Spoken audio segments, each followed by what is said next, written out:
আইপিএলের নিলাম 19শে ডিসেম্বর শেষ হয়েছে। প্রথমেই বলে রাখি, এবার কলকাতা নাইট রাইডার্স ট্রফি জেতার জন্য গৌতম গম্ভীরকে দলে ঘুরিয়ে এনে মেন্টর পদের দায়িত্ব দেয়।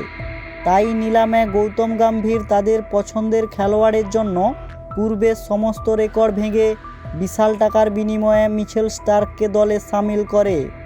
কেকেআরের এমন সিদ্ধান্তের জন্য দিনভর সমালোচনাও হয়েছিল, কিন্তু নিলামের পর ঘটে যায় বিপত্তি। কেকেআর শিবিরে কী নিয়ে বিপত্তি ঘটল জানতে পুরো ভিডিওটি দেখতে থাকুন। কলকাতা নাইট রাইডার্সের মেন্টর গৌতম গম্ভীর সহ গোটা টিম ম্যানেজমেন্টের উপর এখন প্রশ্ন উঠেছে। নিলামের সময় গম্ভীর একটি বড় ভুল করে ফেলেন। আসলে এই দলে একজন শক্তিশালী বিদেশি ফাস্ট বোলারের প্রয়োজন ছিল।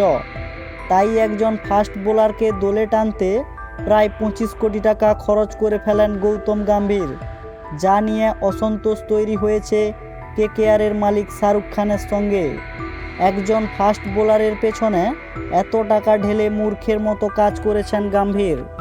শাহরুখ খান বলেন, এইবার নিলামে দিলশান মধুশঙ্কা, জেরাল্ড কোয়েটজির মতো ভালো বোলার কেনার অপশান ছিল, কিন্তু তা না করে পরিবর্তে তিনি মিচেল স্টার্কের জন্য সমস্ত অর্থ ব্যয় করে ফেলেন। স্টার্ককে কিনতে যে টাকা খরচ করেছেন সেই টাকায় দুজন ভালো মানের বিদেশি অলরাউন্ডার পাওয়া যেত। তাতে কলকাতা নাইট রাইডার্স টিমও অনেক শক্তিশালী হতো। সূত্রের খবর অনুযায়ী এই নিয়ে গৌতম গম্ভীরের সাথে শাহরুখ খানের বেশ ঝামেলার সৃষ্টি হয়। এখন প্রশ্ন উঠছে, দলের মালিক শাহরুখ খান কি গৌতম গম্ভীরের কাছ থেকে মেন্টর পদ ছিনিয়ে নেবেন?